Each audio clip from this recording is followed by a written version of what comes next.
안녕하세요. 건강 365 아나운서 최인경입니다. 한 살 한 살 나이를 더할 때마다 생각이 많아지시죠? 내과 전문의이신 교수님이 이런 말씀을 하셨어요. 나이 들수록 젊은 시절과 자꾸 비교한다면 그건 욕심이라는 거죠. 그땐 안 그랬는데, 참 건강했는데, 밤을 새고도 힘이 펄펄 났는데, 그렇게 미련으로 뒤를 돌아볼수록 지금의 체력은 당연히 마음에 안 들 수밖에 없다는 겁니다.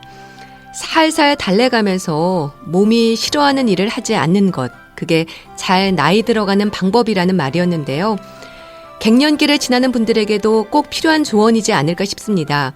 여성 갱년기, 남성 갱년기, 오늘은 갱년기에 대해서 알아보겠습니다. 건강 365 산울림의 창문 너머 어렴풋이 옛생각이 나겠지요. 듣고 시작하겠습니다. 사춘기, 갱년기, 노년기, 나이에 따른 몸과 마음의 변화는 자연스러운 일일 겁니다. 하지만 지나치면 문제가 되지 않을까 싶은데요. 여성뿐 아니라 남성들에게도 중년 이후의 건강은 세심하게 살펴야 한다는 지적입니다. 갱년기로 불리는 여성과 남성의 변화, 경희대 한방병원 황덕상 교수와 함께합니다. 교수님 안녕하세요. 네, 안녕하세요. 네, 반갑습니다, 교수님. 네. 새해 복 많이 받으시고 건강하게 보내시기 바랍니다. 네, 2021년 신축년 새해도 항상 건강하시고 올해는 코로나가 싹 날아가서 네. 다들 안전하고 복 많이 받아서 행복이 넘치시길 기원합니다. 네. 교수님도 혹시 갱년기의 시기를 지나고 계신가요? 아, 네, 맞습니다. 지금 저도 안 오고 싶지만 이제 이제 그런 게 이제 갱년기인데 우리 사축이라고도 얘기를 하죠. 사춘기와 좀 대비돼서 사축이라도 얘기를 하는데 이제 어느덧 저도 이제 좀 병원에 가는 그런 일들도 조금 생기고 운동하는 그런 능력들이나 이런 것도 좀 줄어들면서 예전 같지는 않다. 그래서 조금 더 다른 것들을 좀 준비를 해야 되겠구나라는 생각도 들고 또 하나는 이제 아이들이 커가면서 이제 그런 커가는 시기에 맞춰서 이게 나이가 드는구나라는 것들도 좀 느끼게 되면서 이게 갱년기가 주는 뭔가 몸과 마음의 변화가 아닐까라고 생각이 듭니다. 근데 갱년기가 언제를 말하는 건지 사실 잘 모르겠어요. 어떻게 설명이 될까요? 그렇죠. 물론 이제 의학적이나 생물학적으로 얘기할 때는 여성들은 폐경이 딱 오게 되는 거죠. 그래서 보통 우리나라 평균적으로 49에서 50세 또는 51세까지도 보기도 하는데요. 요 나이가 되면은 폐경이 딱 오면은 그 전후로 갱년기가 왔다 이렇게 얘기를 하지만요.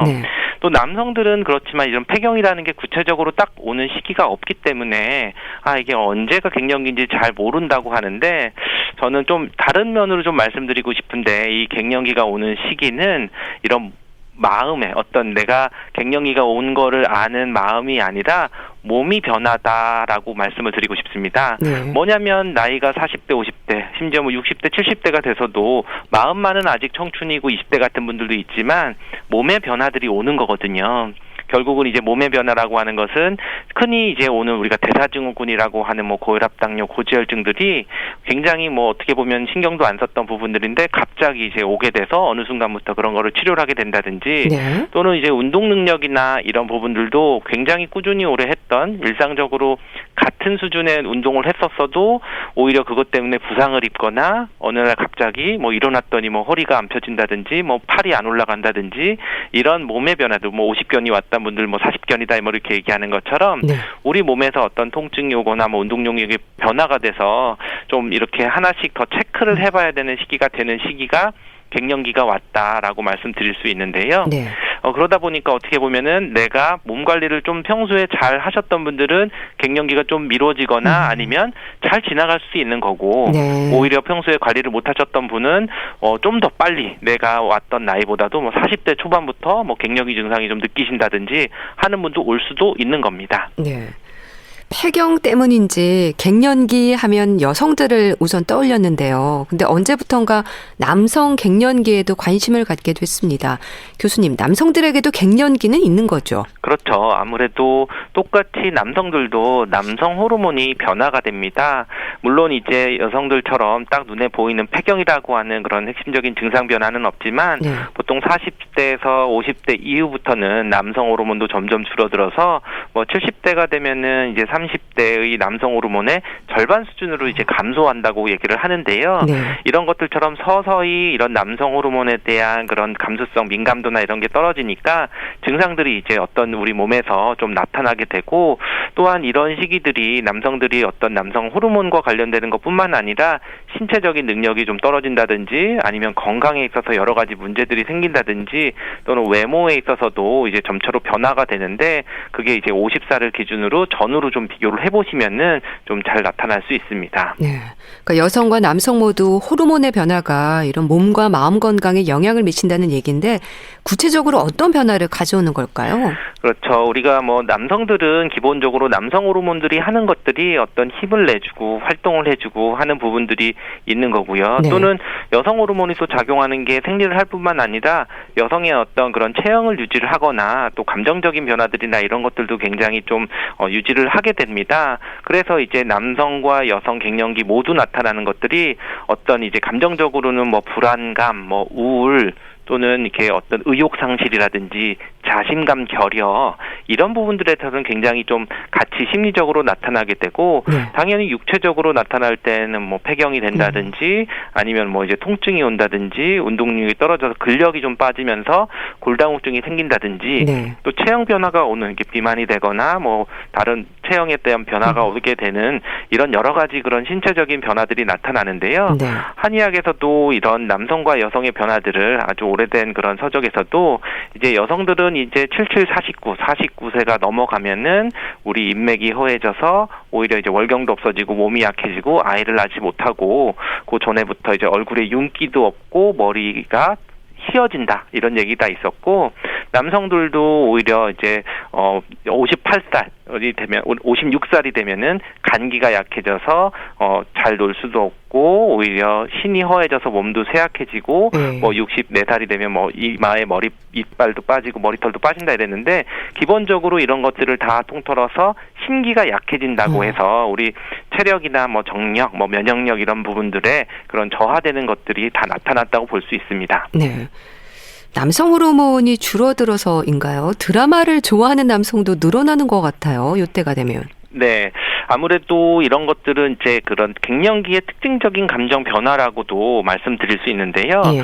특징적인 요인을 한마디를 잡자면 바로 이제 상실감이거든요. 상실감이요. 네. 그래서 이제 이것은 남성도 마찬가지로 상실감, 여성도 마찬가지로 상실감인데, 이 시기가 되면은 뭐 어쨌든 다니던 직장이나 이런 부분에서도 본인의 자리들이 조금 위태로워지거나 다른 것에서 얻었던 그런 노력들 또는 욕망들, 이런 것들을 자꾸 잊어버리게 되는 거고, 네. 본인들의 그런 자신에 대한 가치들도 잊어버리게 되는데, 어떻게 보면 이제 드라마라는 게 우리가 보면 내가 갖지 못했던 것에 대해서 채워줄 수 있는 타인의 감정 변화 또는 이런 게 대리만족, 또는 뭐 더 화를 내주면서 같이 욕하게 해주거나 또는 같이 슬퍼해주고 같이 울게 되면서 주는 그런 드라마가 오히려 성공하는 드라마고 굉장히 사람들이 많이 보게 되잖아요. 네. 이제 그런 것들에 대해서 오히려 대신 내가 체험할 수 있게 돼주는 게 드라마이기 때문에 오히려 이제 그런 여성들뿐만 아니라 남성들도 이런 것들에 이제 빠져들고 좀 즐겁게 보는 그런 것들이 생기는 것 같습니다. 네. 근데 갱년기 증상도 정도의 차이가 있다는 생각도 듭니다. 가볍게 지나가는 경우도 있고요. 또 심하게 겪는 분들도 계신데 어떤 차이가 있을까요? 네, 아무래도 갱년기가 딱 왔지만 어떤 호르몬 변화도 왔지만 사실은 여성 갱년기도 한 50% 정도는 이 증상이 거의 없는 정도로 잘 지나가는 분들이 있고, 또 그 있는 분들 중에서도 한 반 정도만 좀 심하게 있어서 치료가 필요하거나 이런 식으로 가기 때문에 기본적으로 호르몬 변화들이 오는 것들이 이게 병리적으로 어떤 병에 의해서 오는 변화들이 아니라는 거죠. 우리가 자연스럽게 일종의 나이가 들어가면서 생리적으로 노화가 진행이 되는 과정 중에 하나가 있는 거기 때문에, 실제로 그럴 때 내가 평소에 건강관리를 잘 하거나 적절한 관리만 잘 해주고 체력만 유지를 된다면 이런 갱년기 증상이 좀 크게 심하게 불편하지 않고 잘 지나갈 수 있게 되는 거고요. 네.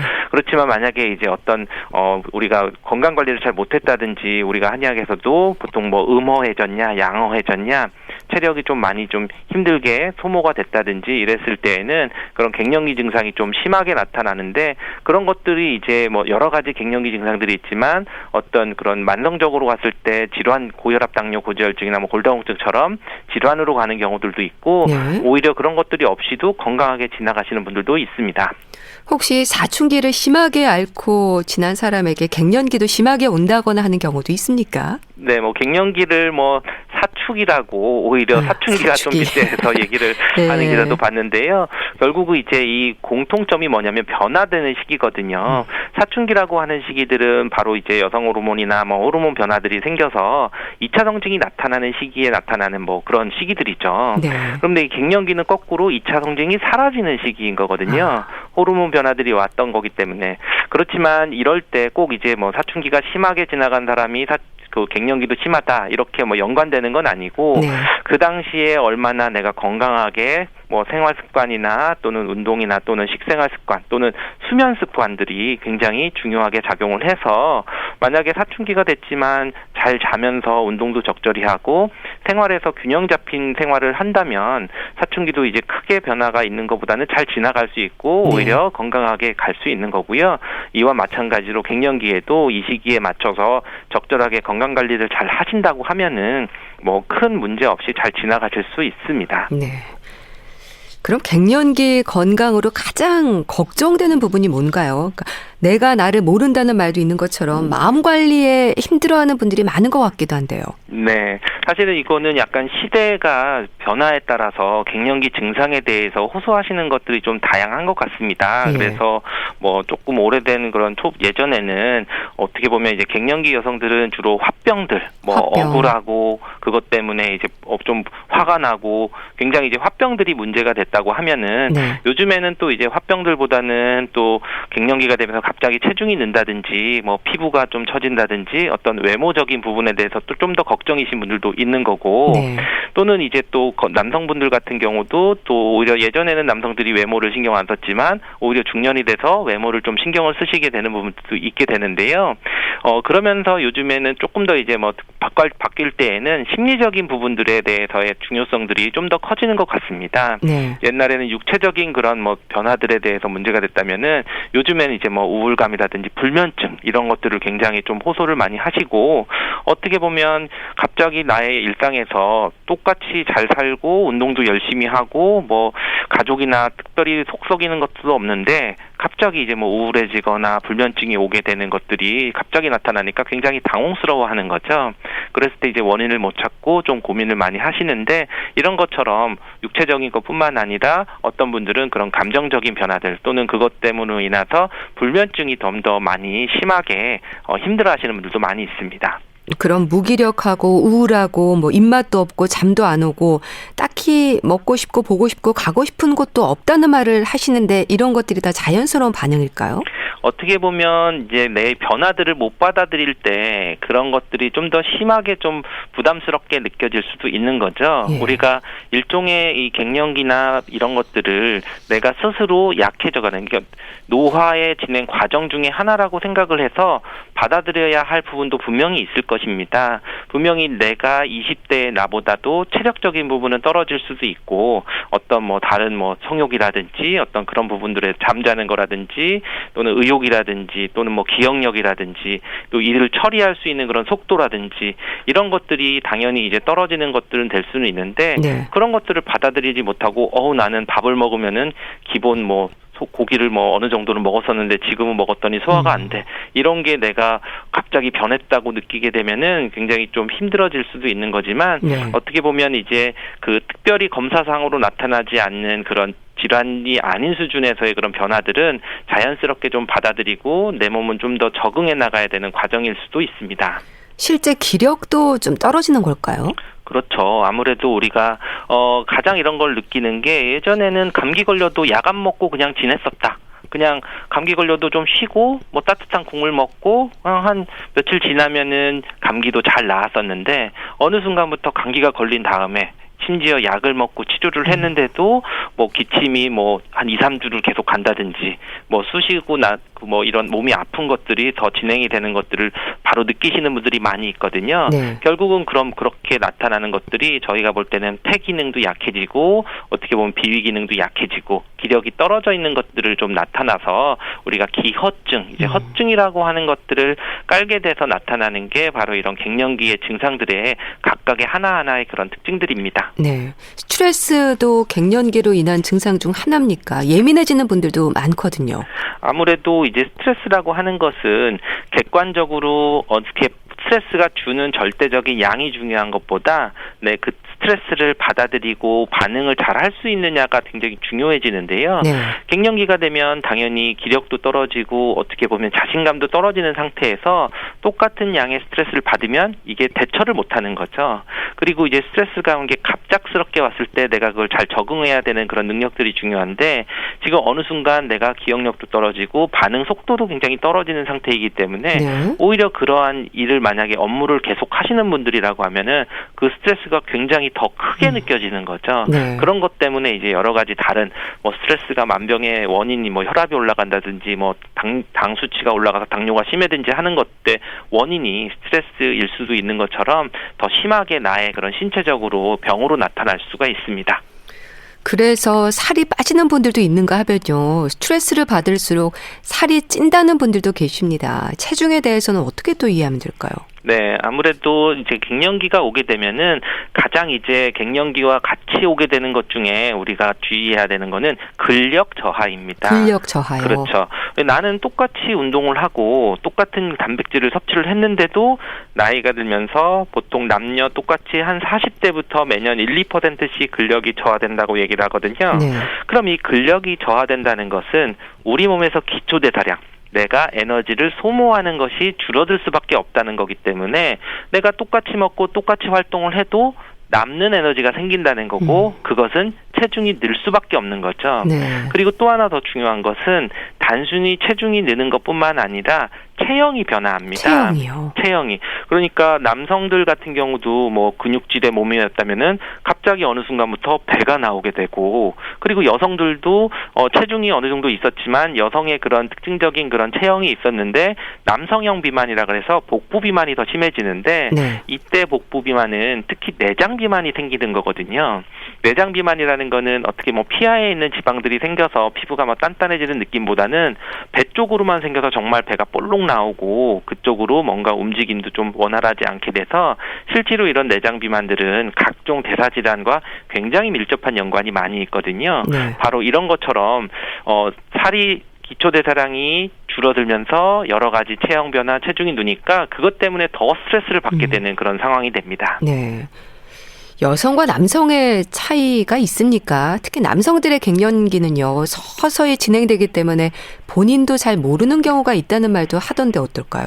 그렇죠. 물론 이제 남성 갱년기라고 하는 인식들이 어떻게 규정했던 것들이 사실 최근에 나온 그런 개념이기 때문에 어떻게 보면 이제 잘 모르는 경우도 있고 인정을 하지 않는 경우도 있는데 또는 이제 남성 갱년기의 증상들을 보면 어떻게 보면 그 남성들이 인정하고 싶지 않은 그런 부분도 많이 있거든요.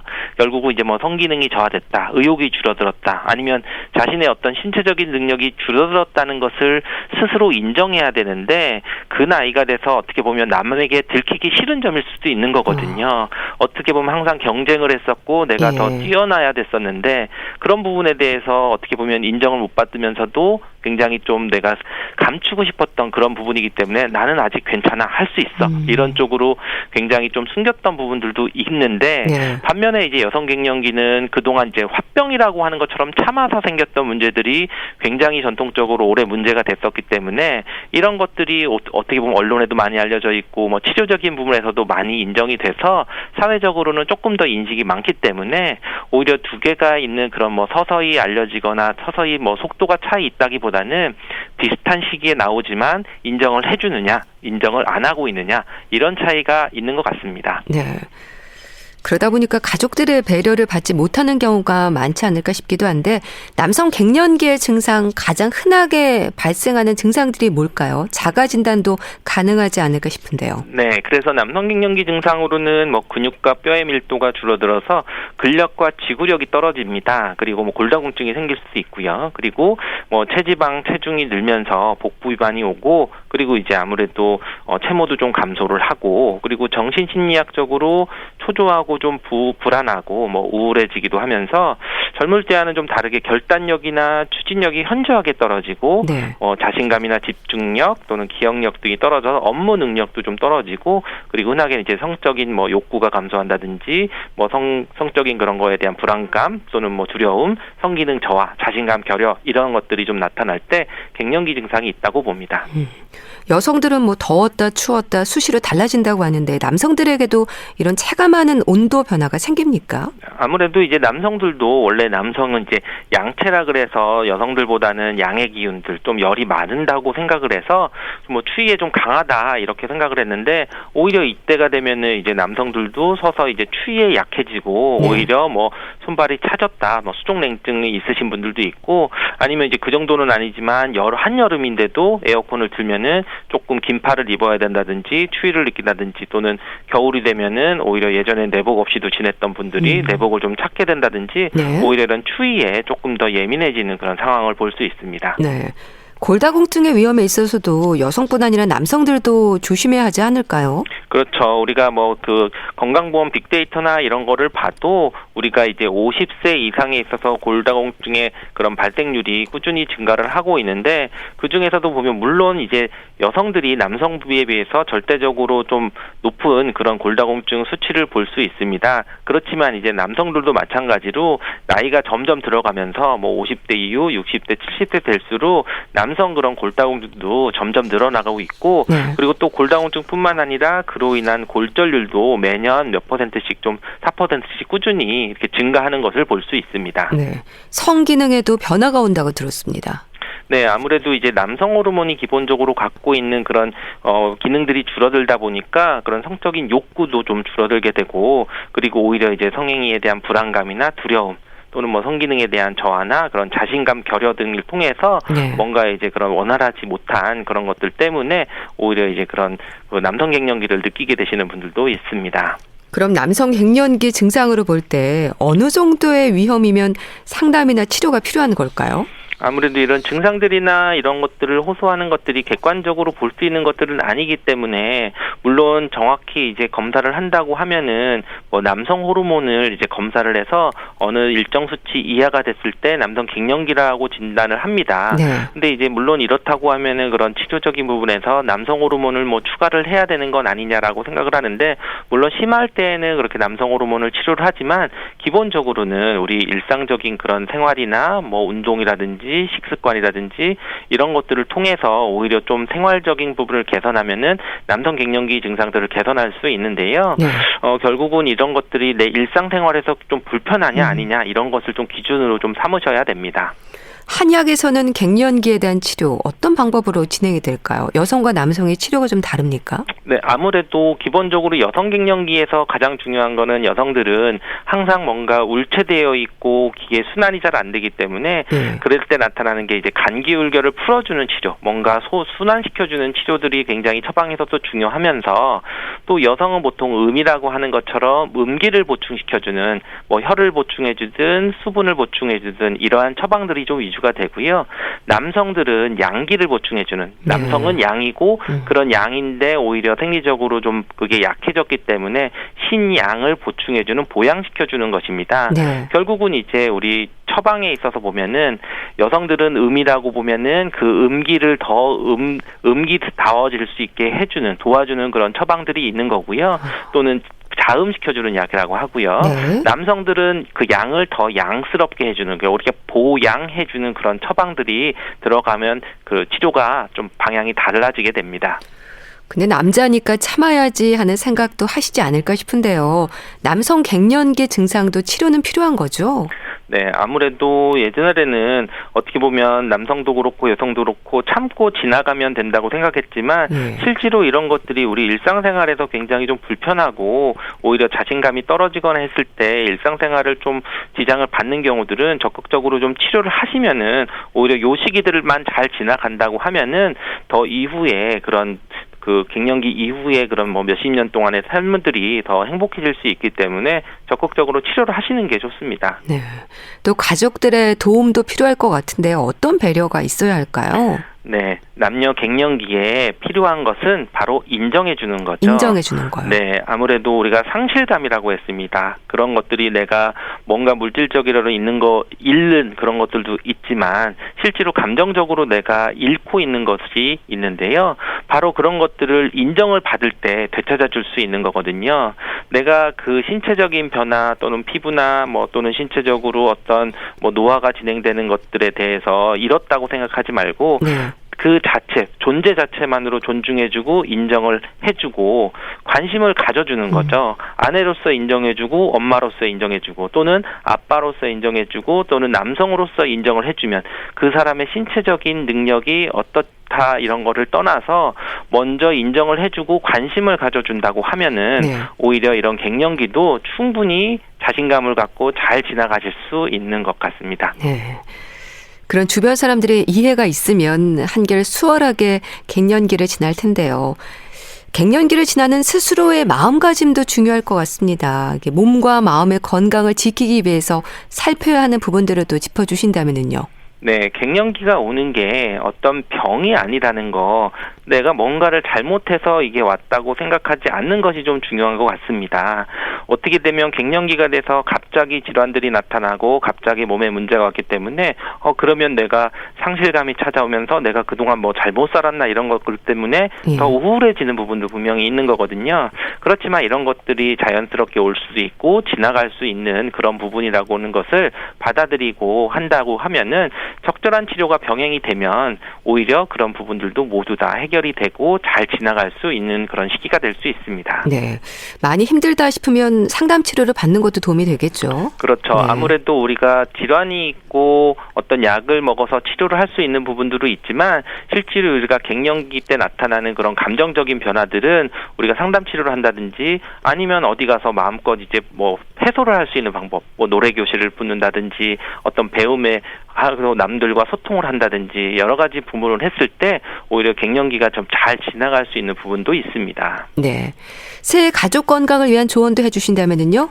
네, 우리가 2020년 한 해를 보면서 코로나가 준 교훈이라고 하면 저는 서로의 관심인 것 같습니다. 결국 우리 집안에서 머물면서 가족에 대해서 관심을 가졌고 사소한 일들이 주는 행복이 얼마나 건강에 중요한지 알게 되었는데요. 단순히 쓰는 마스크 쓰기라든지 손 씻기가 생명을 정말 좌지우지할 정도로 중요했던 거 또는 부모님의 일상에 대해서 관심을 가지고 또는 우리 아이들이 어떻게 교육을 받고 자랐는지 관심을 가져주는 것이 우리 올 한 해 가장 가족 건강을 지킬 수 있는 핵심이 될 수 있는 그런 부분이 될 수 있습니다. 네. 자, 말씀 잘 들었습니다. 오늘은 갱년기에 대해서 알아봤는데요. 경희대 한방병원 황덕상 교수와 함께했습니다. 감사합니다. 감사합니다. 신하위의 크게 라디오를 켜고 들으셨습니다. 여러분은 지금 KBS 라디오 건강 365와 함께하고 계십니다.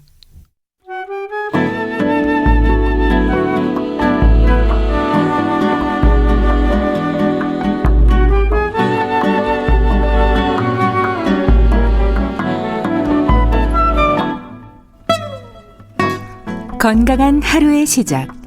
KBS 라디오 건강 365. 최윤경 아나운서의 진행입니다.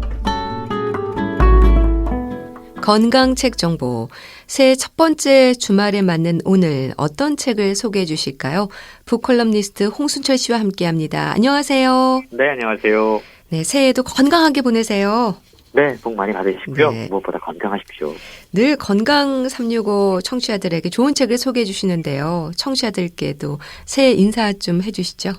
예, 새해 복 많이 받으시고 여러 가지 불안하고 힘겨운 무엇보다 우리의 건강을 위협하는 외부 환경 가운데 정말 건강하시고 복 많이 받으시기 바랍니다. 네, 홍순철 씨의 올해 소망은 뭘까요? 어떤 바람이세요? 사실 건강이 올해 소망 가운데 가장 중요한 것 같아요. 건강이요. 모두가 네. 그렇겠죠. 건강 365 열심히 듣고요. 네. 정말 건강해지기 위해 많은 노력하겠습니다. 네. 자, 오늘 소개해 주실 건강책은 면역 부자입니다. 그 어떤 부자보다 부러운 부분이지 않을까 싶은데요. 그러게 말입니다. 최근 들어서 면역의 중요성이 정말 강조되고 있는데요. 네. 이 감염병 확산세가 쉽사리 꺾이지 않으면서 면역력이 더더욱 중요해지고 있습니다.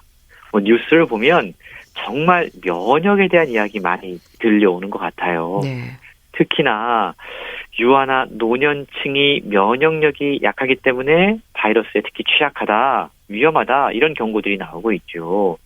면역이라고 하는 건 사람이나 동물의 몸 안에 들어온 항원에 대해서 항체가 만들어져서 같은 항원이 침입해도 두 번 다시 발병하지 않는 일종의 저항력을 의미를 합니다. 네. 몇 가지 종류가 있는데요. 전염병을 겪은 뒤에 얻게 되는 병후 면역이라고 하는 것, 그리고 예방접종에 의한 인공 면역이라고 하는 것, 예. 그리고 우리가 선천적으로 생기는 자연 면역이 있다고 그러는데요. 호시탐탐 우리의 건강을 노리는 각종 질병 그리고 노화가 우리의 면역력을 위협합니다. 네. 그런데 이제는요. 바이러스와의 전쟁까지 보태진 상황이라는 거죠. 그 어느 때보다 건강과 면역에 관심이 집중되면서 특히나 이 책은 넘쳐나는 가짜뉴스, 검증되지 않은 정보를 조심해야 된다고 이야기합니다. 네. 이런 것들이 오히려 우리의 눈을 가리고 불안증만 더 키울 수 있기 때문이라는 것이죠. 요즘 면역의 중요성이 정말 많이 강조가 되고 있는데요. 책을 한 분이 쓰신 게 아니라면서요. 그렇습니다. 황인철, 유병욱 교수 이렇게 두 분이 쓰셨는데요. 네. 모두 이 코로나19의 현장에서 바이러스와 싸우는 분들이십니다. 아, 그렇군요. 유병욱 교수는 순천향대 출신이고요. 네. 공공의적 바이러스, 세균, 기생충, 스트레스 노화에 대해서 책을 통해 파헤치고 있습니다.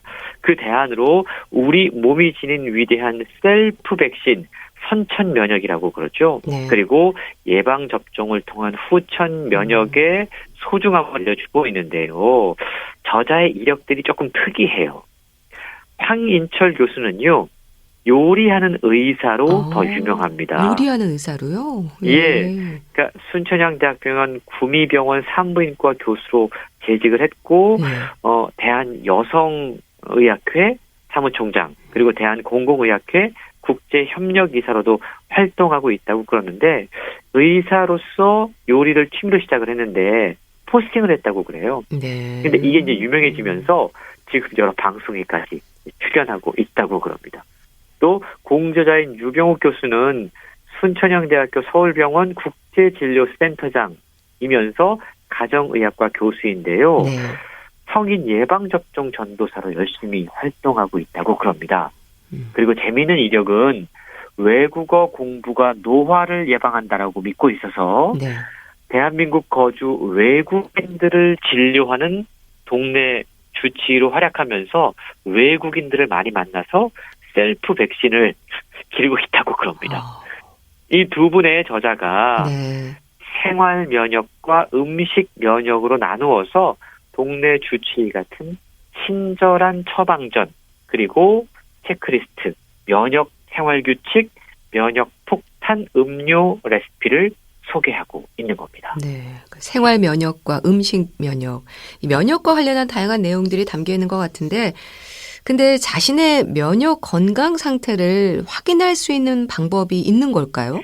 예, 책에 소개가 되고 있어요. 예. 요즘 같은 시대에 저자들은 다른 부자보다 면역 부자가 될 것을 추천하고 있는데요.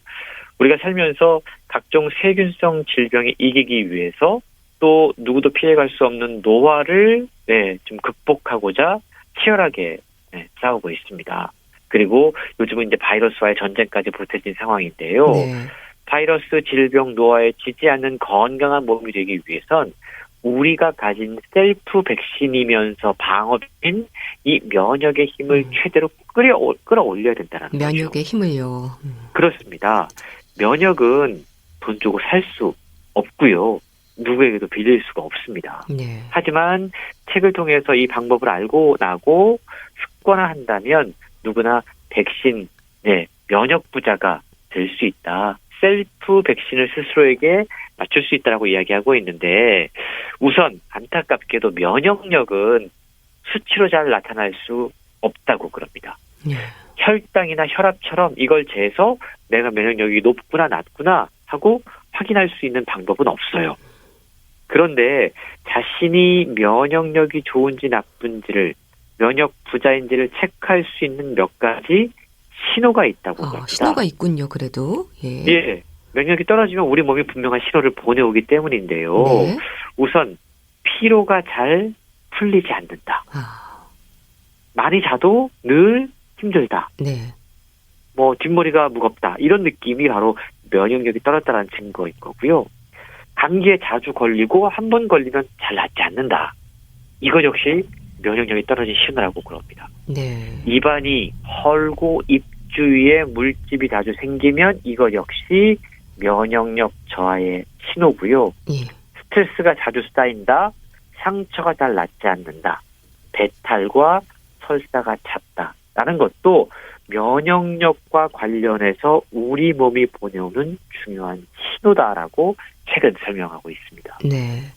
저 말씀을 들으니까 정말 면역 부자가 되고 싶은데요. 방법이 궁금합니다. 어떤 게 있을까요? 예, 유병욱 교수는요, 공공해적, 바이러스, 세균, 기생충, 스트레스, 노화의 원인에 대해서 먼저 책을 통해 소개를 하고 있습니다. 네. 그러면서 우리 몸이 지닌 위대한 셀프 백신, 이걸 선천면역이라고 하는데 이걸 키울 수 있는 방법, 그리고 예방접종을 통한 후천면역의 소중함을 함께 알려주고 있는데요. 네. 책을 통해 이렇게 이야기를 하고 있어요. 신종 바이러스에 대항하기 위해서 건강한 사람이라도 평소 면역력을 높이는 것이 좋습니다. 평소에요? 거죠. 예. 바이러스라는 알 수 없는 적이 침입하기 전에 우선 성벽을 튼튼하게 만들어야 되는데 그 가장 좋은 방법이 예방접종이라는 겁니다. 예방접종. 예. 그리고 전쟁이 났을 때 전쟁에 참여할 병사들의 건강을 챙겨야 되잖아요. 네. 병사들에게 군량미를 제공해야 되는데 이 군량미가 바로 균형 잡힌 식사라는 거죠. 네. 그리고 싸울 병사들의 체력을 키워야 되는데 그건 바로 운동이라는 겁니다. 그러니까 면역력이라고 하는 건 하루아침에 그냥 생겨나는 게 아니라 평소에 균형 잡힌 식습관과 규칙적인 생활 습관과 정신 건강을 지키는 것이 특별히 중요하다라고 설명하고 있습니다. 네. 그러니까 생활 습관을 잘 관리하는 게 면역 부자가 되는 방법이라는 얘기인가요? 그렇습니다. 이 책은 바이러스와 면역에 대한 가장 기초적이고 과학적인 설명을 먼저 시작을 하고요. 네. 후반부에 접어들면 100세 건강을 유지할 수 있는 생활 면역 처방전 그리고 음식 면역 처방전을 소개하고 있는데요.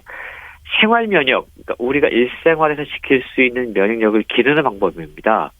가장 우리가 주의해야 될 첫 번째가 우리 몸을 위협하는 적의 수를 줄이는 겁니다. 네. 그 방법은요. 예. 올바른 손 씻기예요. 손 씻기요. 이걸 통해서 병원균을 털어내고 또 마스크 쓰기를 통해서 나를 지키고 남도 지킬 수 있고요.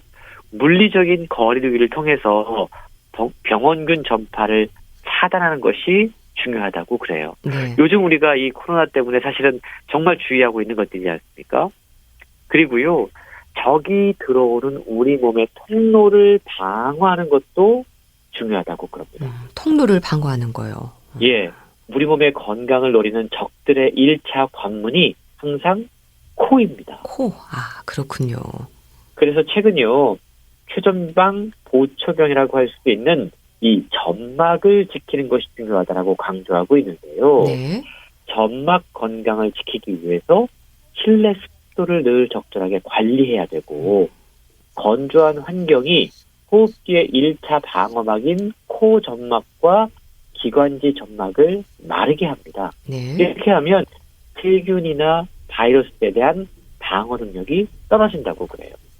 그래서 호흡기 점막이 충분한 수분을 머금을 수 있도록 산모가 활발한 운동을 하면서 질환 예방에 도움이 될 수 있도록 늘 습도 관리를 하는 것이 중요하다고 이야기하고 있고 네. 주무시기 전에 반신욕으로 체온을 올리는 것도 면역력 증대에 큰 도움이 된다고 그럽니다. 네. 보통 자고 나서 감기가 걸리는 경우가 되게 많이 있는데요. 아, 잘 때 우리의 체온이 떨어지기 때문이라는 거죠. 그래서 자기 전에 반신욕을 하는 것이 면역력을 반신욕이요? 키우는데 예. 큰 도움이 된다고 그러고요. 림프 마사지도 도움이 된다고. 림프 마사지요? 예. 우리 몸의 곳곳에 예를 들어 목 뒤에 손목에 어떤 림프절들이 있는데 네. 이런 곳들을 꾹꾹 눌러서 아, 몸의 순환을 돕는 것이 면역 부자가 될 수 있는 길이라고 그러고요. 네. 그 밖에도 수면 건강 그리고 바이러스보다 더 무서운 마음 챙김 바이러스 분류에서 벗어나는 활동도 책을 통해 강조가 되고 있습니다. 네. 또 음식도 면역력을 높이는 데 중요할 것 같은데 요리하는 의사가 책을 함께 쓰셨는데요. 이런 부분들에 대한 조언도 많은가요? 아주 자세히 설명이 되어 있어요. 예. 네, 어떤 음식을 어떻게 먹을까? 이게 정말 우리의 면역과도 상당히 밀접한 관련을 맺고 있다고 그러는데요. 책은요, 활성산소, 항산화 작용을 특히 강조하고 있습니다. 활성산소와 항산화 작용이요. 이게 네. 면역 관련해서 중요한 두 가지 키워드인데요. 네. 우리 몸이 스트레스를 받으면 몸에 나쁜 활성산소가 많이 과잉 생산된다고 그럽니다. 근데 이 과잉 생산된 이 유해산소가 우리 몸속에서 세포의 기능을 잃게 하거나 변질시켜요. 네. 그래서 이게 암의 원인이 되는 경우가 많이 있는데 그래서 이 과잉 산소를 좀 발생하지 않도록 하는 항산화 작용을 돕는 음식의 도움이 절실히 필요하다고 그럽니다. 강력한 항산화 효과를 가진 성분이 비타민 C, 비타민 D, 그리고 특별히 아연과 셀레늄이다라고 책은 소개하고 있는데요. 비타민 C와 비타민 D, 아연과 셀레늄이요. 그렇습니다. 우리가 비타민 C를 많이 포함한 음식들은 잘 알고 있잖아요. 네. 야채, 채소, 피망, 브로콜리, 양배추, 레몬, 오렌지 이런 것들을 자주 섭취하는 게 좋고 네. 비타민 C는 많이 먹어도 소변으로 배출되기 때문에 걱정 없이 많이 드셔도 된다고 합니다. 예. 그리고 비타민 D를 많이 가진 음식들은 고등어, 참치 같은 생선, 우유, 버섯, 달걀 노른자, 콩, 두부 이런 것들이 있는데 네. 이런 것들도 하루에 한 번 정도 꼭 드시는 것이 면역 부자에 커다란 도움이 된다고 그러고요. 네. 비타민 C, D와 함께 최근 특별히 아연과 셀레늄을 강조하고 있어요. 네. 이 두 가지가 우리 몸의 활성산소를 제거하는 가장 강력한 효소라고 그럽니다. 아연과 셀레늄이 그렇군요. 그렇습니다. 그리고 그게 기억력 향상에도 도움이 되고 감기 증상도 완화시켜주고 네. 상처를 치료하는 데 커다란 도움을 줄 수 있는데요. 그렇다면 아연과 셀레늄이 어떤 음식에 많이 들어있을까? 네. 조개, 아, 갑각류 이런 해산물에 이 두 가지가 많이 들어있다고 그래요. 예. 견과류, 참깨, 콩처럼 무언가 좀 딱딱한 곡물들에 이러한 성분들이 많이 들어있다고 하니까 이러한 어떤 아연과 셀레늄도 음식을 통해서 자주 섭취해주면 면역 부자가 되는데 커다란 도움을 얻을 수 있다고 그럽니다. 네. 잘 알고 있는 부분들인데 참 이거를 챙겨서 드시기가 쉽지 않죠. 좀 노력이 그렇습니다. 필요할 것 같습니다. 예. 우리가 사실 알고 있는 내용들을 어떻게 실천으로 옮기는가가 네. 결국 우리의 건강에 가장 또 직결되는 요인인 것 같은데요. 이러한 책들을 통해서 정보들을 잘 습득을 하고 정말 계획표 같은 것들을 통해서 하루에 한 번 어떤 음식을 통해서 우리의 면역력을 키울 것인가, 어떤 운동을 통해서 우리의 어떤 후천적인 면역을 키울 것인가 네. 고민해보는 노력들을 한 해 동안 좀 해봤으면 좋겠습니다. 네. 정말 우리가 알고 있는 부분들을 실천하는 게 가장 좋은 방법이라는 생각도 드는데, 자, 면역 부자, 올해는 우리 모두가 면역 부자로 생활할 수 있기를 바랍니다. 북컬럼니스트 홍순철 씨와 함께 했는데요. 말씀 감사합니다. 네, 고맙습니다. 서유석의 아름다운 것들 보내드리면서 인사드릴게요. 건강365 아나운서 최인경이었습니다. 고맙습니다.